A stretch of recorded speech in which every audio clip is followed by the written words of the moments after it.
বন্ধুরা, আমি আবার একটা নতুন ভিডিও নিয়ে তোমাদের সামনে হাজির হলাম আমার সহজপাঠ চ্যানেলে।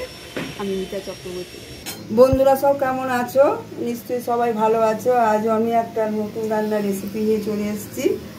তবে এই রান্নাটা সমবেশে সবাই খেয়েছো, সেরকমই একটা রান্না করছি। আমার চ্যানেলে সবাইকে আমি স্বাগত জানাই। সহজপাঠ চ্যানেলে আমি মিতা চক্রবর্তী।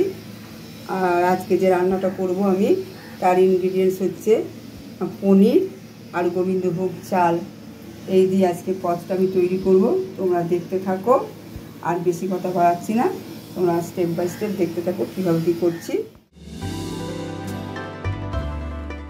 আমি এখানে সর্ষের তেল আর ঘি দিয়ে করছি রান্নাটা। আপনারা মনে করলে রিফাইন তেল দিয়েও করতে পারেন। গোবিন্দভোগ চালটা ভালো করে ধুয়ে আমি বেশ কিছুক্ষণ ভিজিয়ে রেখেছিলাম।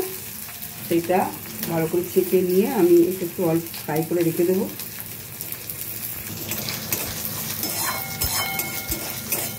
অল্প একটুখানি শ্যালো ফ্রাই করে রেখে দেবো। ওই তেলেই আমি গোবিন্দভোগ চাল যে ভাজলাম, ওই তেলে দিয়ে আমি একটু আলুটা হালকা ফ্রাই করে নিচ্ছি। লবণ ছড়িয়ে দিলাম।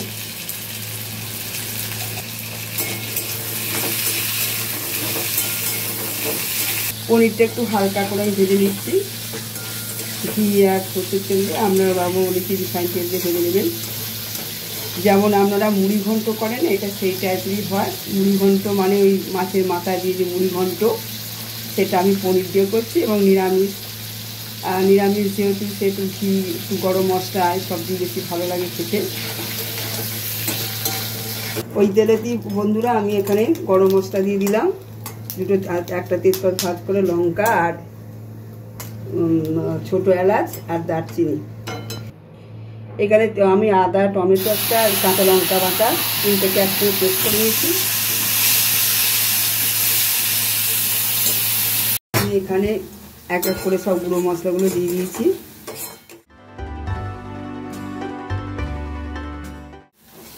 মশলাটা প্রথমে দেখতেই পাচ্ছেন হয়ে গেছে, একদম তেল ছেড়ে বেরিয়ে এসছে। এবার আমি এর কিছু আলুগুলো দিয়ে দিলাম। এই যে গোবিন্দভোগ চালটা ভেজে রেখেছিলাম, সেটা এর উপর দিয়ে দিলাম।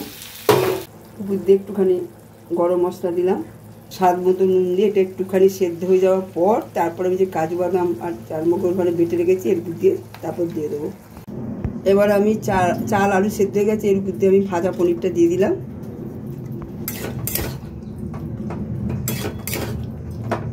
এবার আমি যে চাল মগজ আর বাটাটা রেখেছিলাম সেটা এবার দিয়ে দিচ্ছি, কাজু বাদাম বাটাটা।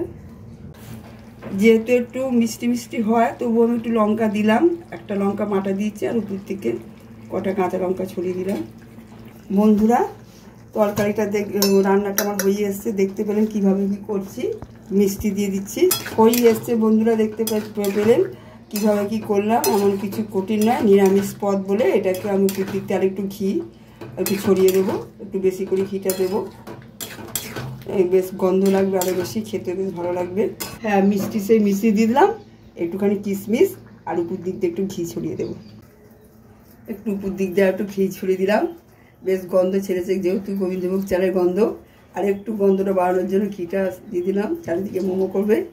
আর তার উপর দিয়ে একটু কিশমিশ ছাড়িয়ে দিয়ে দিলাম। আপনারা এরকম একটা করে দেখতেই পারেন, হেভি খেতে লাগবে। আমি এখানে অল্প আমার সয়াবিন ভেজানো ছিল, আমি এটার মধ্যে দিয়েছি। আমাদের বলতে বা দেখাতে ভুলে গেছি, স্কিপ করে গেছি। আর উপর দিক দিয়ে একটু গরম মশলার মধ্যে দারচিনি আর ছোটো এলাচ আর লবঙ্গটা ফ্রাই করা ছিল, সেটা উপর দিক দিয়ে একটু দিয়ে দিলাম।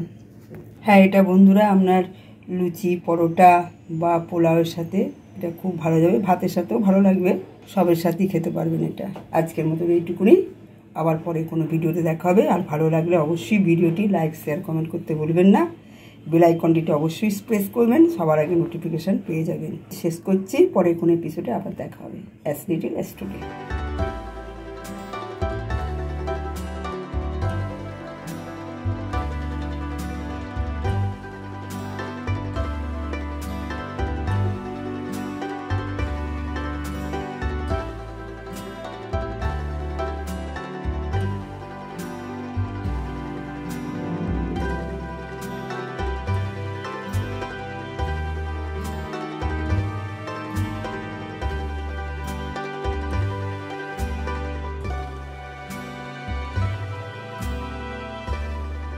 আজকের মতন বন্ধুরা এইটুকুনি, আবার কোনো পরের এপিসোডে আপনাদের সাথে আবার দেখা হচ্ছে। Thank you so much.